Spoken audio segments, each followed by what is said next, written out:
Next thing I want to look at is the next thing I want to look at is the program guide.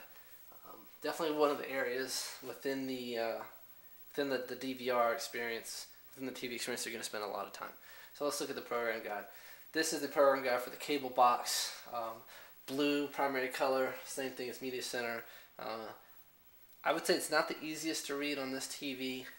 It's a lot of kind of just blue and white, which are complementary colors, so there's not as much contrast.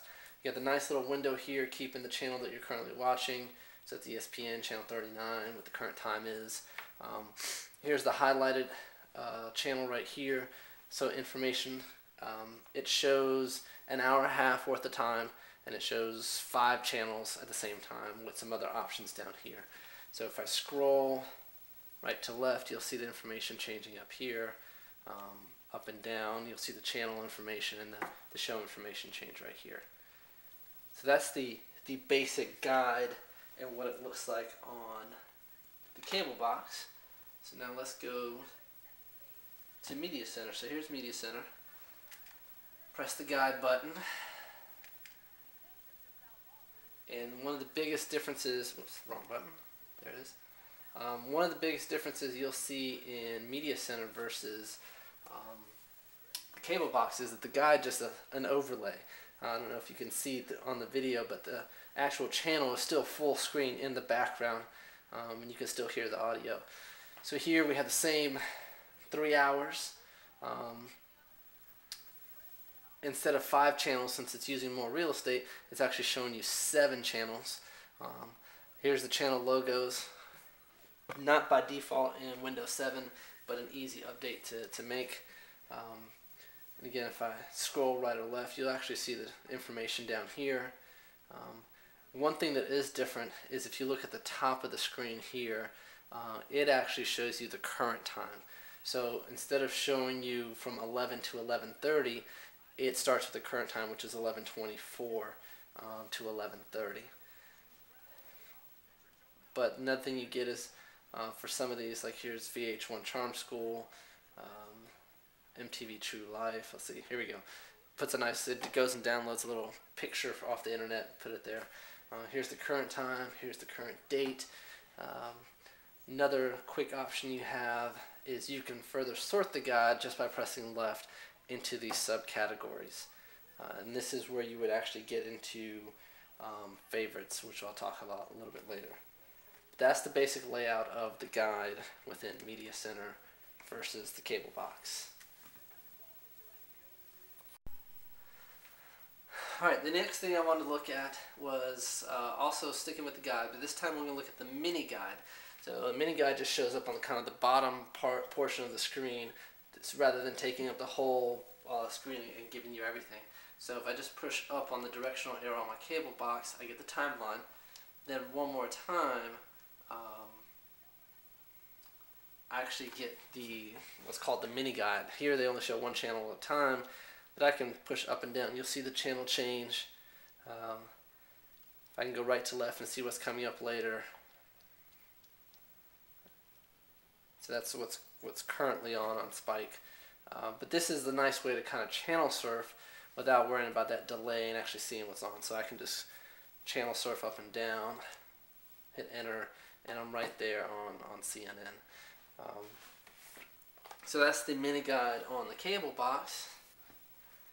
Now same thing here. If I push the direction arrow up on the remote control, here's the mini guide. Does a nice little overlay. You can still see the channel behind it. In this case, I actually get 2 channels at a time versus 1. And instead of just 1 show at a time, it gives me the full hour and a half from the guide.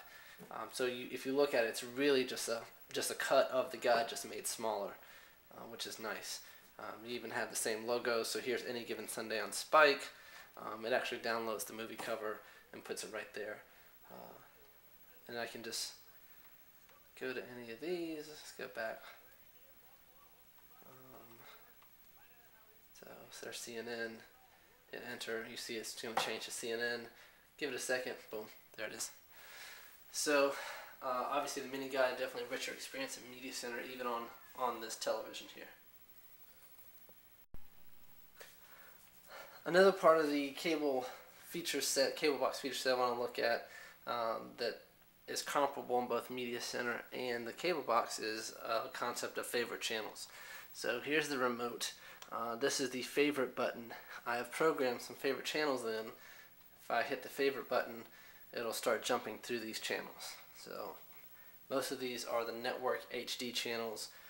Put it in there so it's easy way for my wife or the rest of the family members to actually find the HD versions of all the major networks. If I go under settings, you'll see there's favorite channels here. I can go in, I can set up, I can find the channels and then flag it as a favorite, and it puts a little star next to it right here. And then I can also, let's go back to settings, I can also do a sort by favorites. Or if I do favorites first, if I now go to the guide, it will actually put my favorite channels at the top of the guide. So here's starting my first favorite in order by number, channel 39, go down, get through everything that I flagged as a favorite, and then right back to 1. So that's the kind of the only way that you can customize that in the guide. Let's go over to Media Center. Now if I go to Media Center and I press the guide button, the way it allows me to do favorites here is if I go over to view categories, I can specify kind of sub-guides. I can create my own guides and label those. So this is a way to do favorites. So kind of the same concept we had before. Here's the name of the guide now, which is my HD faves, and it's just those channels. It doesn't bring in anything else. So I'm only looking at a subset of my favorites. Now if I go away from the guide and come back, you'll see that it's still selected, so it remembers which guide you're on. So if you want to really customize your guide to what you want, you can do that and just use that by default, and then you can come back here to all and it brings everything back and it'll just say guide. So here's a guide that's for my son. So you'll see it only has 6 channels on it, and that's it. So you see everything on the screen at the same time. So if this extender were in a let's say toy room or playroom or something like that, hooked up to a TV, I can limit the guides. So, I can't. It's not really locking it down, but I can have it on that. So every time you were to bring up the guide, it goes automatically back to the last guide that you used. So nice way of editing the guide without taking everything out. So, and I'm pretty sure, let's try this real quick on the fly. If I choose the sub-guide here, let's get out of the guide. If I do the mini-guide, it's only going to show the channels that I have listed in my guide. So, starting at 30, so you'll see it's only the kids channels that I've chosen on this sub-guide. So it even persists on the mini guide as well.